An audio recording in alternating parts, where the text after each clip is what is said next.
25-yard line. A bad third down mistake there. Points were already on the board in their mind. And that's the worst part about it, right? Because it's just like in golf. Never count it in the cup until it rolls in there. Otherwise, you can really get messed up with your scores. In this case, you know they thought, hey, at least 3, maybe even a chance to get 6. It's a little bit demoralizing going off the field now that you've turned it over and you come up empty. Yeah, if he holds on to that, at least the field goal on 4th down. Now they lose it. There's a flashy move by Fitzgerald. And he'll take this to the other side of midfield before going out of bounds. First play of the drive, a success, 19 yards. Boy, an effective play there, getting their wideouts involved in the run game. And what they're always hoping on that type of a play, that they can get to the end of the line and have a chance to turn it upfield as he did there. That means they controlled the blocking and took care of the defensive end or the outside linebacker to give him that lane. And I guess I need Murray fighting, lost the football. But I think a Cardinal was able to gain possession, yes, so they will hold on to the ball. The fumble on 1st down. Now here's 2nd down. Murray to give. This is Drake. It's a gain of maybe 3, but it's going to leave them with still about 8 or 9 to go on 3rd down. Kenyon Drake last year versus Cleveland, absolutely unstoppable. Ran for 137 yards. Remember, 4 touchdowns in the Cards' 38-24 win in Week 15. And he goes down, but not before getting this inside the 25. A gain of 22. A gain of 22 yards. 1st down, Arizona. On 1st down, Drake. And nothing doing. He's immediately taken down at the line of scrimmage. Brought down right. No gain on the play there. 2nd down. No gain on the play. Brings up 2nd and 10 on the Seahawks' 22-yard line. 2nd down, Murray sets to throw. Murray has it knocked loose, fumble, and the Seahawks have picked it up. And a big turnover there as his guys will get the football back. You think about it, Charles, this is not a quarterback that's used to running the football a lot, and that time he was loose with it, had it knocked free. He always has to think to himself that there's always going to be traffic around because of what you just said. Not that elusive, not going to get into the open field very often. Remember, he's not Lamar Jackson, not Michael Vick back in the day. Always has to... There he goes, left side. And all the way in, touchdown Seattle. Chris Carson, 85 yards. And the Seahawks are going to retake the lead. And with that carry, he's already over 100 yards here in the 1st half. And, partner, you know exactly what he's saying to his teammates right now, right? Especially to the play caller. Give me the ball. Again, and again, and again. It's not that heavy, sir. I'll take it. And his kick is good. Those are the ones the offensive coordinators dream about. One-play drives from that distance. What an effort. It results in the touchdown.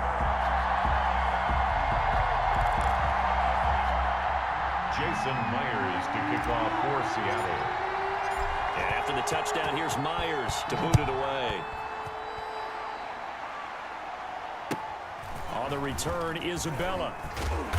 And he's up across the 25 and down at the 28. Isabella on the return. The Cardinals take over 1st and 10. Out comes Kenyon Drake in the Arizona offense to take over. He's been good. They've utilized him well, but they're losing here in the 2nd quarter. What might they change offensively? I think that what you try and do is expand how you get the ball to him a little bit. Get him out in open space, maybe swing the ball to him. What's that they used to call in the West Coast offense, the long handoff? Yeah. Serve as your running play that way, as well as continue to feed him football. Some of these runs now may pop bigger later in the game because of the effects of running it. Sometimes people, after a while, they don't want to tackle him anymore, or they get tired, or they get out of position, or he runs through tackles. Continue to feed him the ball. He's having that kind of game. Yeah, might they get him the ball in some space in some different ways here. From the 36, Murray flush to his right.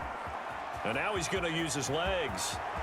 And he'll take this to the other side of midfield before going out of bounds. The coverage may be too good that time as he breaks away for 19 with his legs and a 1st down. And there's the beauty of Kyler Murray, because we all know he can get it done through the air. Terrific right arm, and nowadays we don't even talk about his height anymore. He's shown that he can see downfield and make throws, but he also possesses wide receiver speed. He can call his own number or scramble and turn it into a big play as well.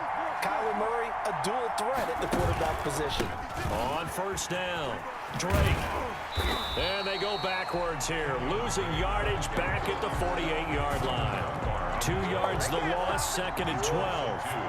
Brings up 2nd and Murray going to run play action with Drake and look to throw it. Into double coverage, and it's intercepted. Picked off at the 35. And to the 40-yard line, that's where the return stops. A young quarterback, Charles, rolling to his right. I know he's right-handed, but is that one that maybe a veteran sticks in his pocket? I think so, but you have to remember, with young quarterbacks, it may take a few years before they get all the stuff out of them that they did earlier in their career or even in their college days when they were used to being dominant. In this case, the NFL veteran defense ended up winning the battle. After the interception, here's Wilson. And his throw is incomplete. David Moore, the intended target. And now it's 2nd down. CD, I want to sneak in a little NFC East talk here. I don't know what to make of this division. Through 4 weeks, they are a combined 3-12-1. The Eagles would actually be the division champs right now at 1-2-1. Washington and Dallas 1-3. The Giants certainly not out of it, even though, CD, they're 0-4 right now. Yeah, this is unbelievable when you think about it. If we were talking soccer, we'd be talking relegation, wouldn't we? Right? Would this division even exist next year? But there is potential there. The Eagles came alive with a big win on Sunday Night Football, beating San Francisco in San Francisco. Washington, they're trying to hang in there. Dwayne Haskins has to play better. Dallas should be the team. They've got to fix their defense. And the Giants, they may be 0-4. They're going to fight hard, but I don't think they're contenders in this division. What a great rookie campaign in 2019 for DK Metcalf, who came in with high expectations, was actually upset that he went in the 2nd round, not the 1st round, but quickly proved everyone wrong who didn't take him prior. 900 yards receiving, 7 touchdowns, and looks exactly like a Seattle Seahawks receiver is supposed to look. Big, strong, physical, and catches all the contested passes downfield. The intended receiver was DK Metcalf, and it'll bring up 3rd down. So back-to-back incompletions, and that has them staring at a 3rd and 10. They'll run the screen with Carson. And they're able to get this one past the 30 down to the 25. Now the Seahawks going to use the first of their timeouts, as the clock will stop with 37 seconds to play in this first half. Left side complete to Lockett. And brought down, but not before they get it inside the 10 to the 7. 4 yards. Another big gainer that time. This one goes for 19 yards. He finds some way to turn this into positive yardage as he struggles forward for a pickup of about 2. A minimal gain there on the 8th play of the drive. And goal. 2 of their 3 red zone trips so far they've come up empty on. They'll look to reverse that trend on 2nd and goal. Oh, they'll try the sweep. It's Lockett with it. Looking to find a lane, but he can't. Reined in at the line of scrimmage. Now here's a timeout as they're going to get it with 8 seconds remaining here in the first half. Brings up 3rd and goal. Big play coming here. It's 3rd and goal. From the shotgun, Wilson. And this will be caught by Metcalf for a Seahawk touchdown. DK Metcalf in the final seconds of the first half. And the Seahawks add on to their lead. Pete Carroll in that familiar hands-on knees pose. His guys will go for 2 here. That's one of the better examples of clock management I've seen. Whittled it all the way down just about and still put the ball in the end zone. Yeah, just a methodical drive and something really to take into the lockers here. The decision is to decline it and not give him the down back. They might as well have sent a skywriter above the stadium saying, we don't think you get the first down against our defense by that decision. Taken about 7 yards deep. And he'll be dropped at the 21-yard line, so bringing it out of the end zone proves not a good decision. Loses him about 4 yards. At their own 21-yard line. Final play of the first half, barring a penalty, as they come up on 1st and 10. They'll indeed start on the ground to run that clock. And he's going to lose yardage. Not that it matters as the final seconds tick away. We now proceed to the start of the second half. 22. Cardinals 12.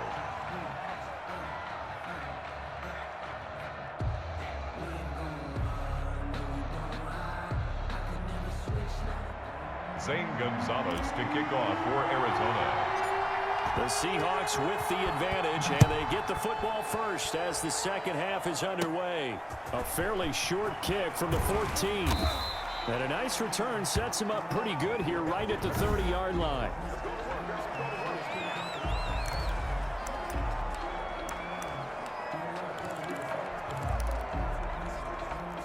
Here's the Seattle offense ready to get this drive underway. They built a good first half lead. Now they have a chance to add on to it. And what I'm thinking is that the offensive staff spent the entire halftime just working with them on, here's what we think they're going to do to attack us in the second half.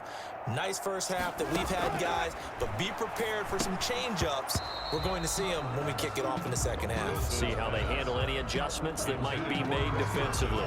And with that, let's look ahead to Week 5, Charles. Some of the big games coming up as we continue into October. Starts with a good one Thursday night, 3-1 Bucks, the 3-1 Chicago Bears. That's Brady versus Foles. I'm sure we'll hear plenty about that. And then Indianapolis and Cleveland, one of those teams, Charles, is going to be 4-1. What else do you have on the docket? Yeah, well, don't forget Minnesota. They're coming off their first win. They go to Seattle, who's 4-0, and that's a Sunday nighter. And then the Chargers at New Orleans on Monday night. I think Justin Herbert having to face Tom Brady and Drew Brees in back-to-back weeks, not something you would dial up. But this kid seems up to the task. He's played well despite the fact the Chargers have struggled with their record. 2 catches in the first half. Now he's got a third here, and it's good for a first.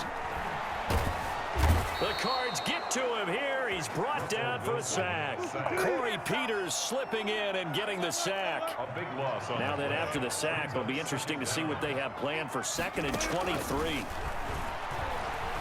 Escaping the pressure right. And he finds a man on the crossing route. And to the 36-yard line, taken down there after getting 8 yards. It's always interesting when you get ready for a Seattle Seahawks game because when you think of their receivers, you think of these guys are going to be 6'3", 6'4", 225 pounds out on the perimeter.